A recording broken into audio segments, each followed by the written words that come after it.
Okay, so it's a pleasure to welcome you to this seminar on Yemen, organized by the Swedish Institute in Alexandria. My name is Anna Falkdalen, and I am the Deputy Director at the Institute.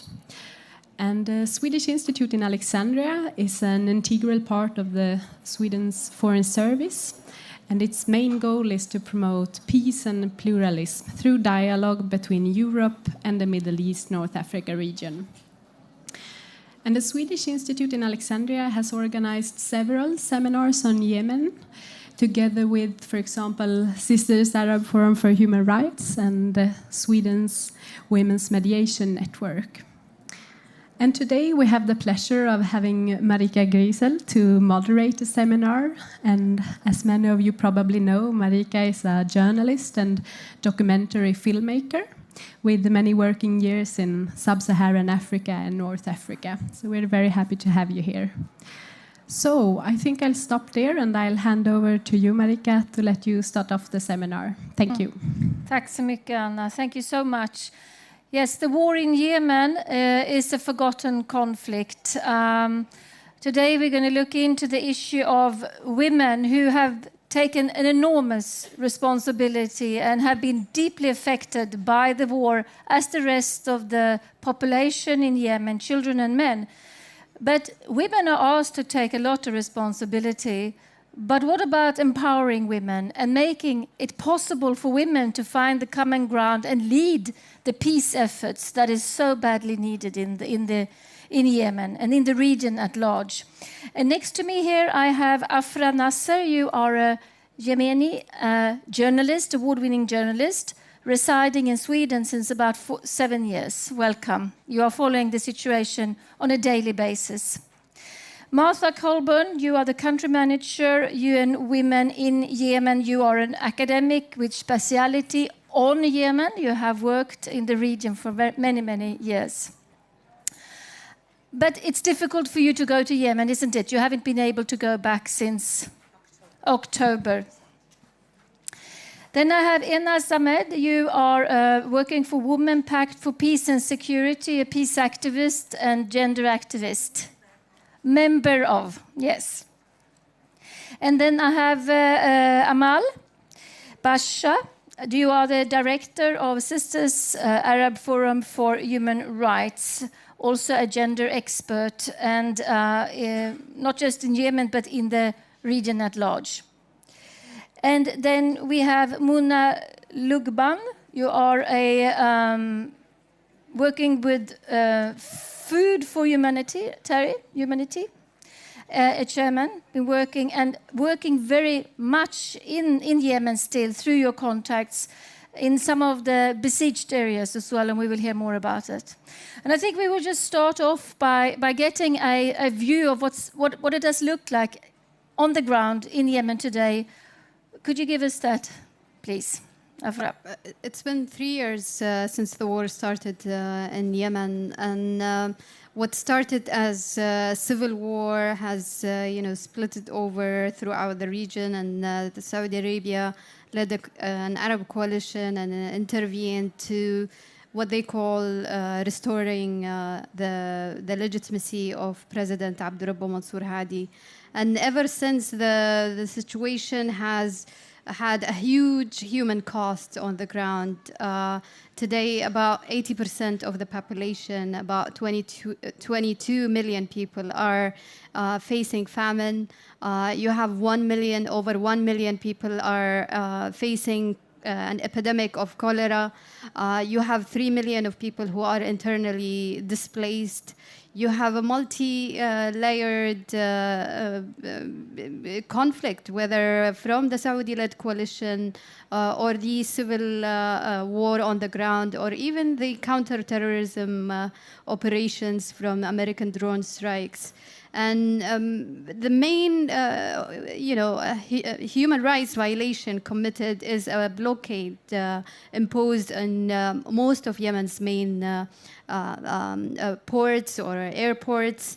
And today you have, an assault or a potential, another layer of the catastrophe in Yemen, where one of the main ports in Hodeidah city, where about 70% or 80% of the humanitarian aid coming from the Hodeidah port, it might be closed because of the ongoing fighting between the Saudi-led coalition and the Houthi rebel groups. So you have really a tragic situation for about 25 million people. Even before the war, Yemen was regarded for many years as the poorest Arab country and one of the poorest country in the world. And if you really, just to make it really simple, that the poorest Arab country is being bombed by a group of the wealthiest Arab countries. And that give you give you an idea about the cruelty of the war. We have seen some absolutely horrific pictures of starving children. Every 10 minutes, there is one child dying. As we speak, probably about 2 children were dying. From your point of view, why does the world not care, or why don't we hear more about it? Just what is the reason for that? We were speaking earlier today here, actually, about how, why should we care about Yemen? And it's very obvious that Yemen is deliberately ignored, as some of the most powerful states are involved in the conflict in Yemen. So the powerful will do what they want until they get what they want, and the poor in Yemen will have to endure what they can endure. So that's why Yemen is deliberately being ignored or off the political and media and the international agenda. We will fill in a moment, but before we go further, I would like to ask you, Martha, who have followed the situation for more than 20 years in this country, from your point of view, what is the background to this conflict? It's a complicated conflict, as many conflicts are. And the deeper you go, the more complexity you find. But I decided to just try to focus on 3 drivers of conflict in Yemen, and then provide you a glimpse of 3 drivers of social cohesion. Because it's too easy to characterize Yemen as a failed state, as through a negative lens of what's happening there right now, without seeing some of the amazing traditions and aspects of Yemeni society that have kept me involved in the country for more than 35, actually. Oh, sorry, 35. No, it's right. Sorry. 82, I started getting involved in Yemen. Yeah.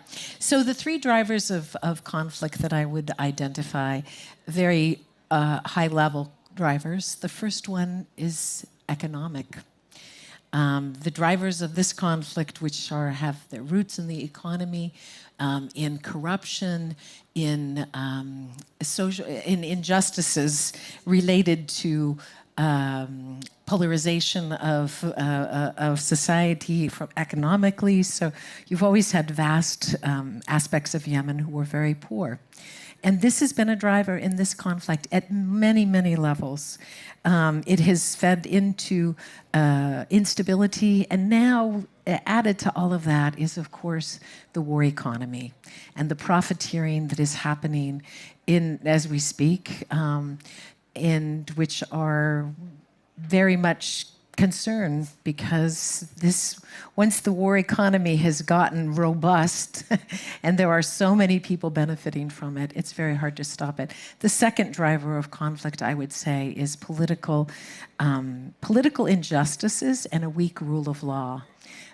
These have long history in Yemen, but political injustices have given rise to a lot of social violence.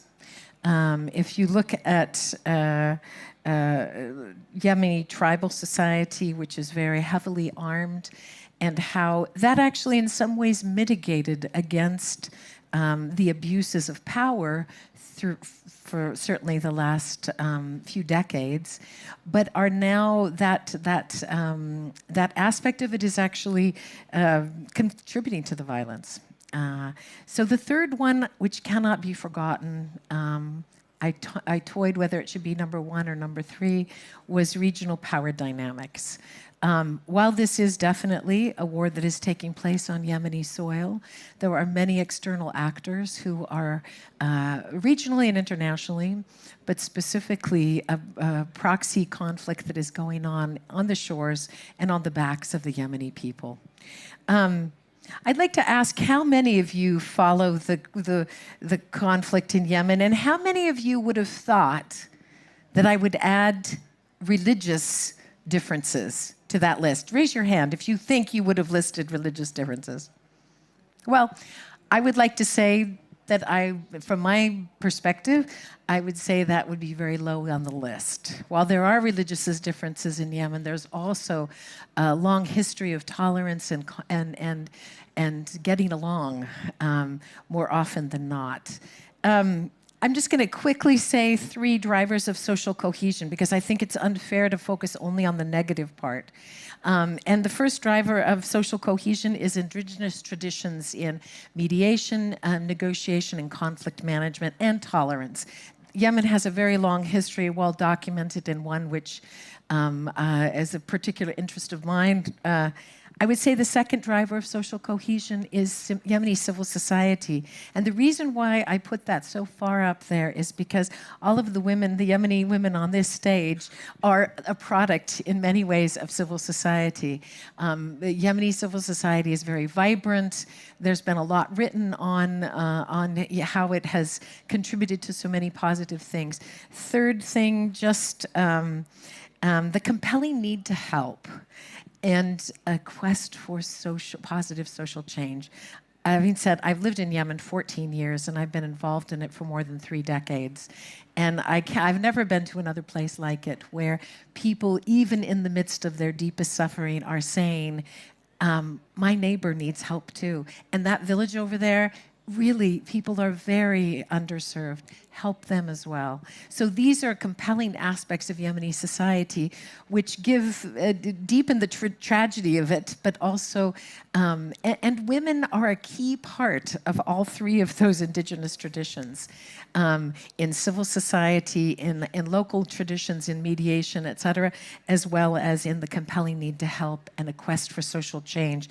And that quest for social change led to the Arab Spring, which had some wonderful aspects to it in Yemen, and the NDC, the National Dialogue Conference, which was this very positive experience in Yemen, and which Amal was a delegate for that, and Inas and others were all very involved in. So that's Great. it for background. Yeah, thank you. I think that I've set the scene a bit, and it gives us also a hope. Having women from Yemen here, despite the fact that it's very difficult for you to go back. At the moment, Inas, you have been an activist for more than 10 years. How would you describe the women's situation at the moment and the role of the women, if you look at to try to find glimpse of possibilities for creating peace? Okay, I will start from the point that Martha mentioned. I was empowered by the work of the civil society in Yemen. But now, because of the war, because of the current, because of the deterioration of the human situation in Yemen, most of the local NGOs either cannot survive or stop working on women issue because of the result of conflict, as a result of lack of funding. Most of the international community are focusing now on one of their priorities is ending the war in Yemen and solving the humanitarian situation. And nobody's paying any attention to, they are paying a little attention to the women's rights so far. And one of the issues also, before the war, we were talking about 30% quota for women. And we were about to get this 30% quota. But now women are struggling very hard to be part of the peace process, to participate in the negotiations. This is one of the examples that how conflict in Yemen affected the woman situation. Now, women activists cannot move alone from one governorate to another governorate or travel because of the security situation. Women cannot move. So this is one of the issues that how women's rights have been affected by the war. Even after the war, let's say that there is a big protest and war in Yemen. Now, the war produced a lot of armed religious militias, which will, for sure, will target women activists. And this is another example of the bad situation women is facing. I would let Emma speak about how a woman can participate in the peace process or. Yeah, thank you for that, because I think what you say, you can already see the difficulties in case we achieve what everybody is working for, hoping for, which is peace. You can already see that the women's movement and the gender issues have been set back because of the war. Amal, where will you see the women's situation at the moment and your role in Yemen and this current situation? Well, at war, women are, as usual, are victims, but recently women are also part of a positive movement that trying to build a peace movement in Yemen and engage in making peace and restoring the social cohesion that we used to work on. Is it possible already to see that? Can you meet over borders in terms of the different fighting groups? Well, actually, Yemen now has been divided between north and south. It's a de facto, and we have a de facto authority of the Houthis in the north and the government in the south.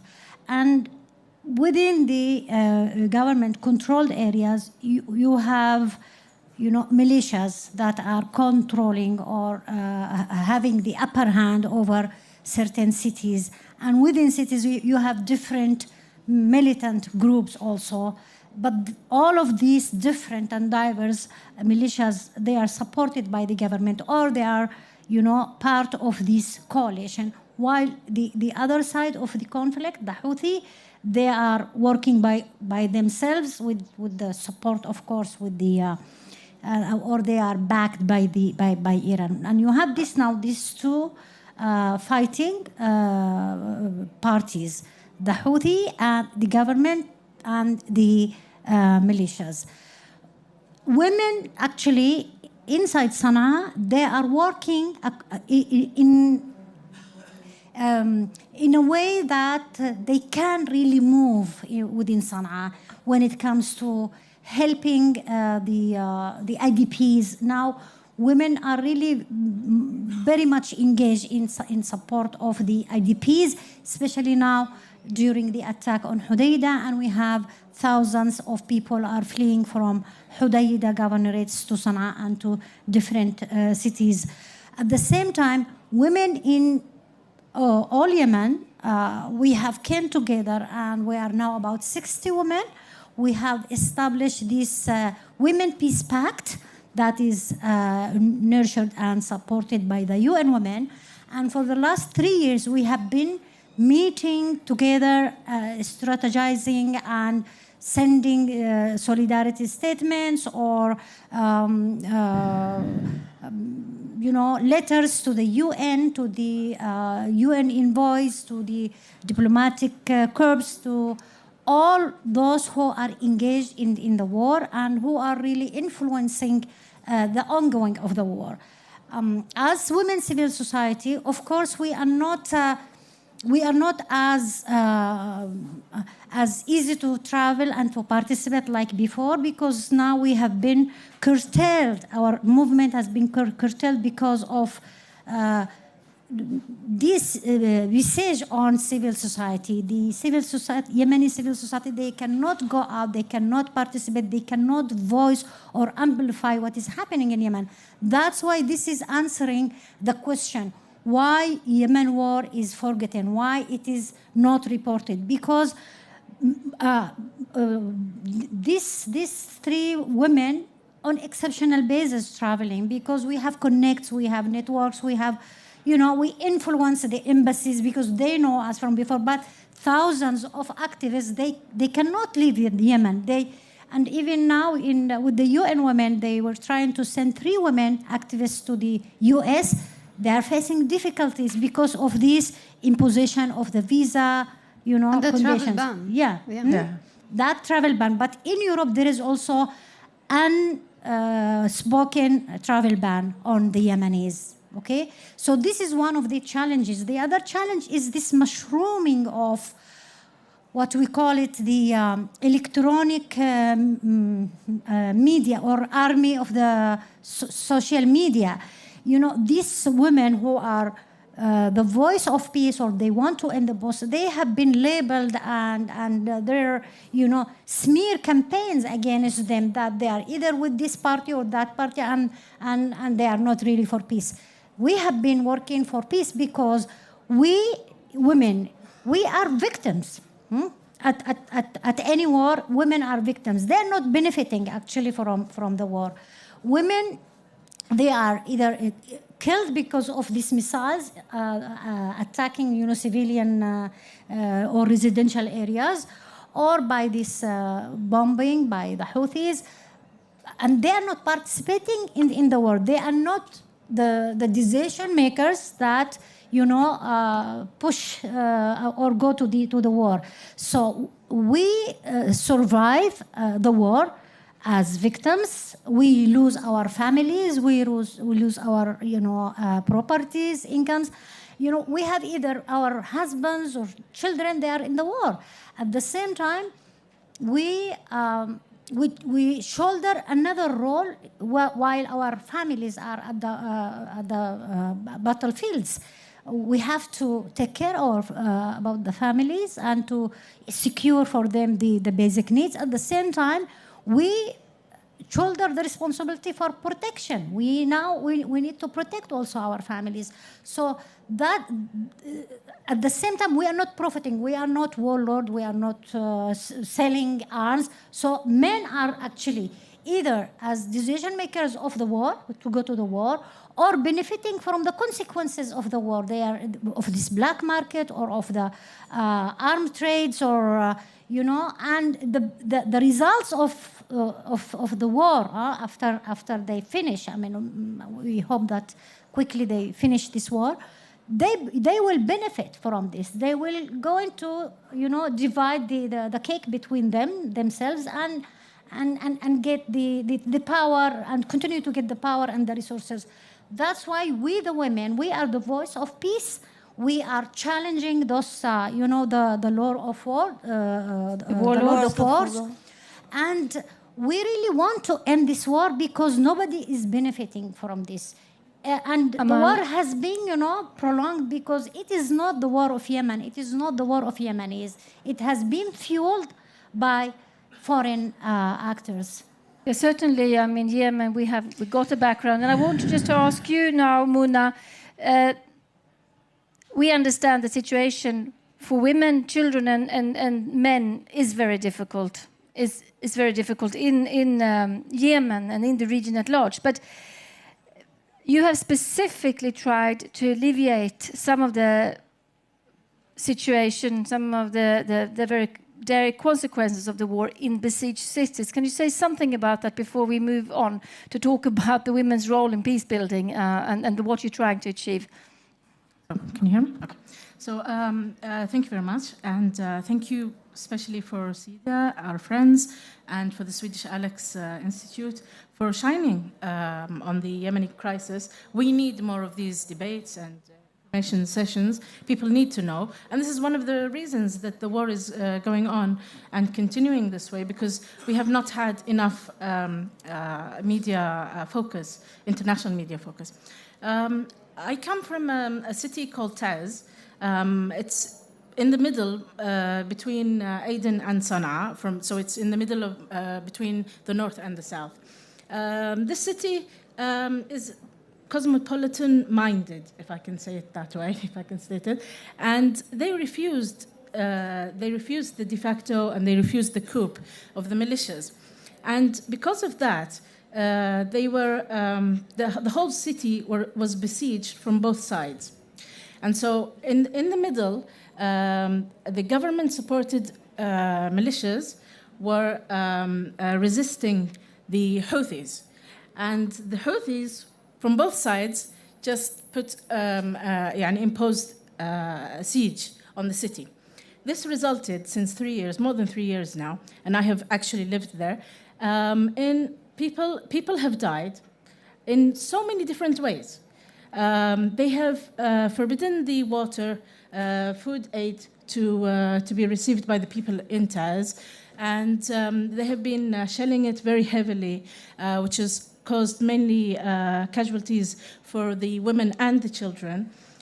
We've had so much pain and agony, and I just get emotional just thinking about it. I've had two of my Food for Humanity Association volunteers, they've been attacked. One of them was really shot very, very badly, and she lost a lot of her intestines and all that, and she was just going out to volunteer to bring aid for some of the families. So what happened is that people have lost their jobs, they've lost their salaries, there's no water, there's no electricity, and then we have the Saudi-led coalition also bombing the city. So we have it from all ways, and so the siege in Taz. And I think Amal also, her house was demolished, and they attacked her house, my house also. So this is the case of the siege city of Taz. You can just imagine. Let me just give you an idea. There are two parts of the city of Taz. So there is Al Hawban, which is the industrial part of the city, and then there's the other side, which is the middle part. The middle part is now controlled by the government-supported militias, and then the other side is by the Houthis.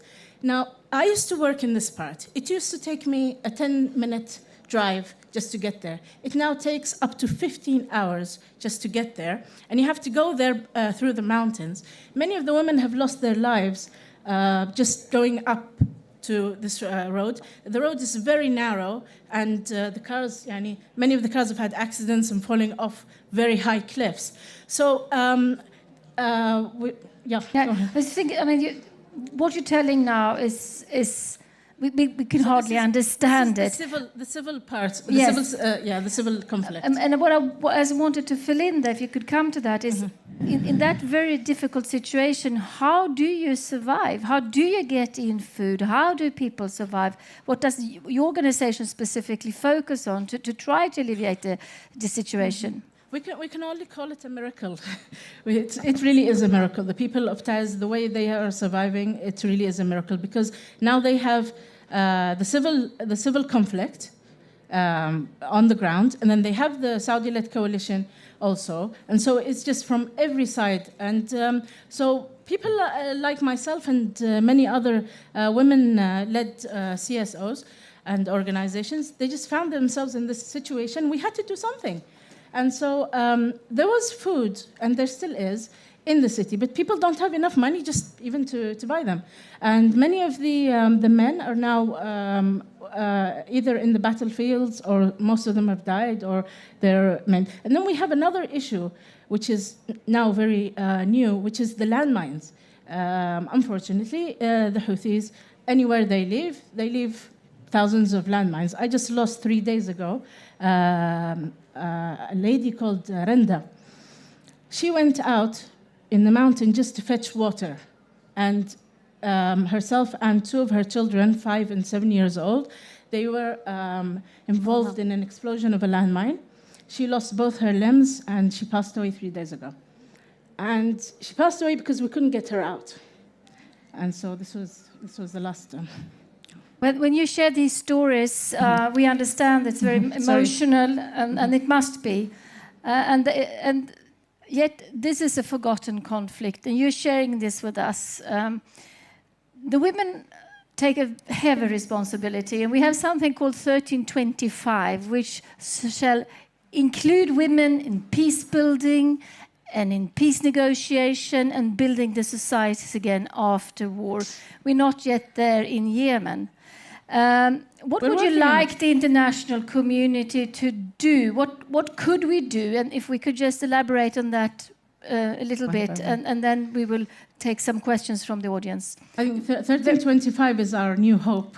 It is our way that we are, and we're fighting for in the pact, and we also have the Women's Solidarity, which has many of the women activists. We're starting to try to map out a Yemen 1325 national action plan, and we hope to do that also with Sweden. And we've had some workshops on that. I think this would be, but we just need to familiarize it and make it more Yemeni, unique, so that we can, and the first step is that the Yemeni women have to participate in all the 3 tracks of the peace process. And they've done a good job. They have done a good job. They've been mediating between different villages, tribal village leaders to open humanitarian aid corridors, and they've done quite a good job. The pact have done also a good job on that. Yeah. Well, actually, after 18 years, we discovered this 1325 because before we used to look into it as it is more relevant to war-torn countries, not Yemen. So when we were lobbying for women political participation or engagement in public sphere, we used to rely on CEDAW and the general recommendations of the CEDAW committee. Nevertheless, with the war in Yemen and the war in the region, where the region has become, the path for many wars, we started to organize national and regional coalitions. And I have my friend here, Zara Langi from Libya, where we have established a regional network for women, peace and security, where we have a number of events and activities at the regional and international levels where our voice has been amplified in the international fora.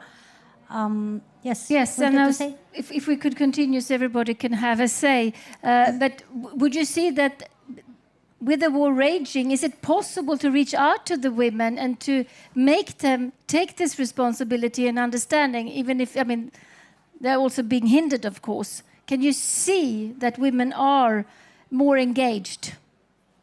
Yes, now there is the UN Women, the established Women Pact for Peace and Security, and include a lot of women from both South and North. And those women are very active. They have the capacity to work and to engage in the peace process. But the problem now we have is that all parties to the conflict are agreed, they have a lot of differences, but they have a common ground, which is not to allow women to be part of any peace process. Now we can during the talks, we have only 3 women out of don't know how many men, participating in this, and these 3 women are hardly getting to be part of this peace talk. So 3 women are part of the peace talk at the moment. Yes, Martha, would you like to They were part of the Kuwait negotiations, yes. 3 women. Right now, it's hard to say who's going to be in it. But I would say, Yemeni women are off the charts phenomenal. Well, part of the reason I took this job a year ago was so that I could work with the 60 women that are really risking their lives in many cases, certainly their reputations by being involved. The fact that everybody wants to destroy Tawafuk, which is what we call it in Arabic, all sides of the conflict are saying, why this, why that? We're facing so many issues, but the fact that everybody wants to destroy it, to me, says they must be doing something right. Because they are, and also with solidarity. Yemeni women are going to blaze the future for this next peace process, I believe. I think with the new special envoy on board, Martin Griffiths from the UN side, I think he's very committed. I think Sweden is continuing with many other countries to put pressure on him to have as big a role as possible. And, you know, we seem to be happy sometimes with 30%. We should be getting 50. But anyway, let's just stick with 30 for now. But, you know, Yemeni women have a lot to offer the peace process. And I would say, you know, one, talk about Yemen wherever you can, read it, be thirsty for it, because if people want to hear about it, news media and others will cover it somehow, even if they can't get into Yemen. And the second one is to continue to support the role of women in the peace process, because without that, I'm much less optimistic that things can be resolved. May I just make a correction for what Marta said about the 30% quota? The 30% quota, or the minimum 30% quota for women, is the minimum for us. It is not the maximum. So we are saying at least women's participation in all the state structure by 30%, but our goal is parity, is 50-50. So this is just to make it clear for the audience. Yeah. Afra, you continue to write about this. You have your own site. Can you mention what the site is? Because it's full of good information for all of those who would like to learn more and follow the situation. And then from your point of view, what should the world do? How can we raise the interest and put pressure so that we can see a peace movement within Yemen? Put pressure on those who are... I started my blog in 2011 with the uprising. And I think there was a missing, narrative in the media first. That was a local perspective, especially when it comes to international media coverage about Yemen. There is a lot of misconceptions or parachute journalism. So I thought it was very important to have a local perspective speaking to the international audience, and plus a female local perspective. I think as, some of the activists and freedom defenders and humanitarians here, the more famous we make them, the more international solidarity to them, the better protection they get.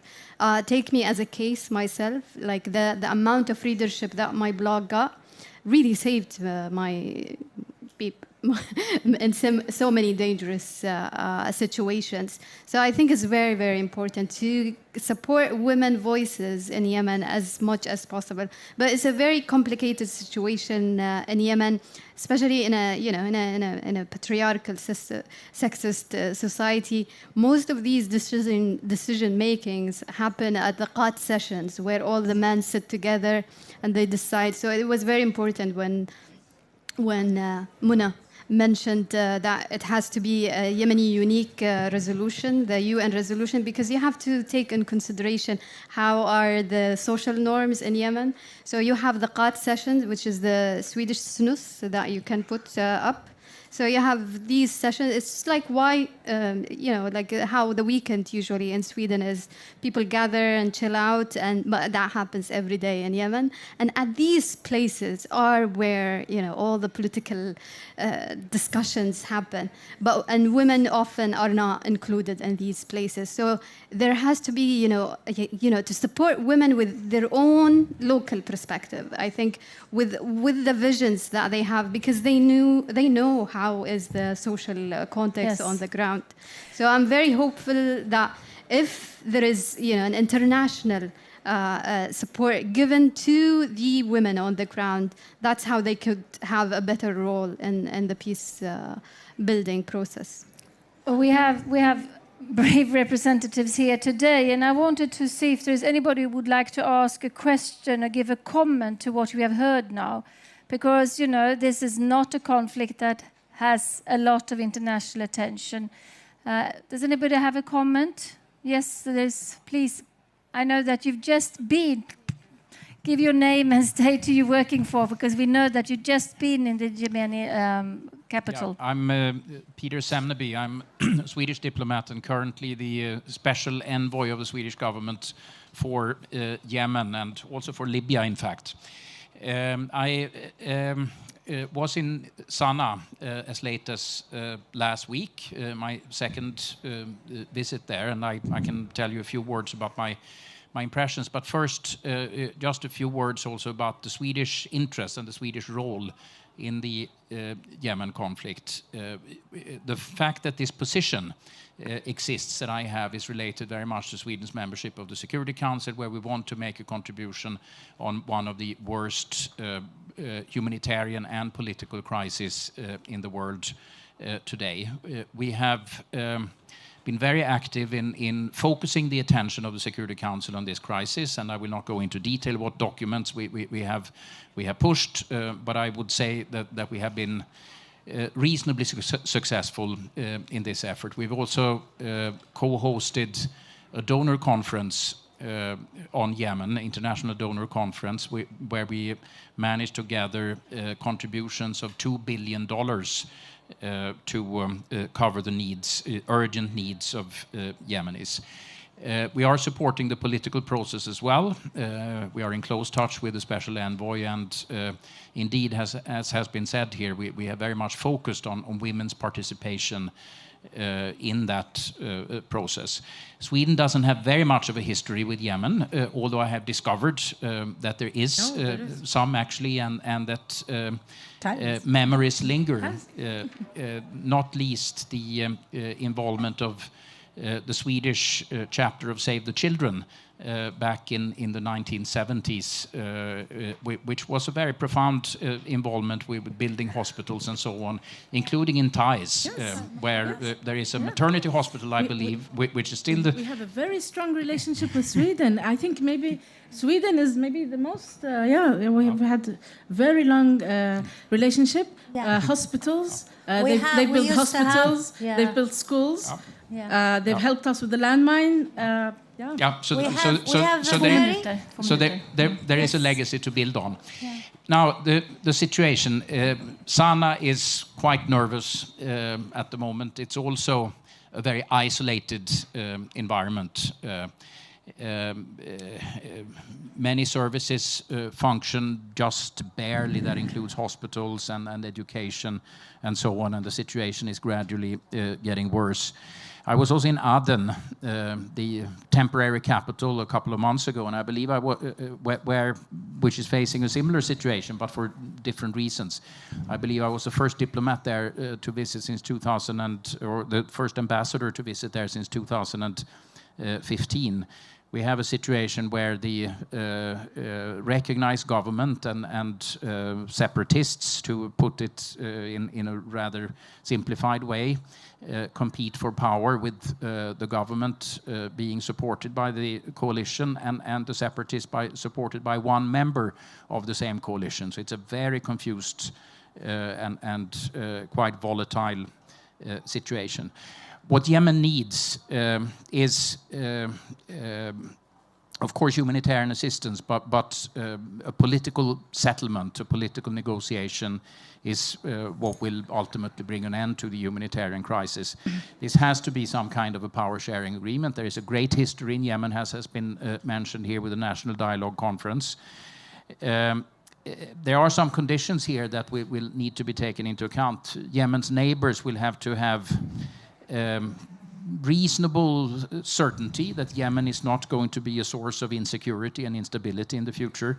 And the various Yemeni actors, both the Houthis and the separatists in the south, need to be certain also that they will not be left by the wayside. Vi har gått över vår tid. We have to, just 1 minute. We have to finish. I believe that there is a good ground for this to happen, and there's also good ground for the international involvement. I do not quite agree that Yemen is a forgotten conflict, because at least in terms of the work of the humanitarian agencies, Yemen is very much on top of their agenda, and we saw this in the donor conference, which yielded quite an amazing result. But the challenge is to make sure that once we move from the war to the peace building, that Yemen does not become the forgotten piece. Because in order to build up Yemen again, to make it a functioning state, it requires a sustained effort. The basis is there, but it requires effort and a concerted effort on part of the international community. So Peter Senneby, tack för det. Thank you very much. You have just been to the capital of Yemen, and you know that's an amazing thing with Almedalen. You know, here we meet, and you can discuss directly with Peter and put your concerns, which is fantastic, and also talk to other people after the seminar. We are most grateful that you came and shared with us. And your blog, your texts, I highly recommend. And we would like to come back maybe next year and hope there is peace. Let's pray for that. Let's hope for that and work for that, most of all. Hopefully. Thank you for sharing with us. Thank you. Thank you. Thank you very much.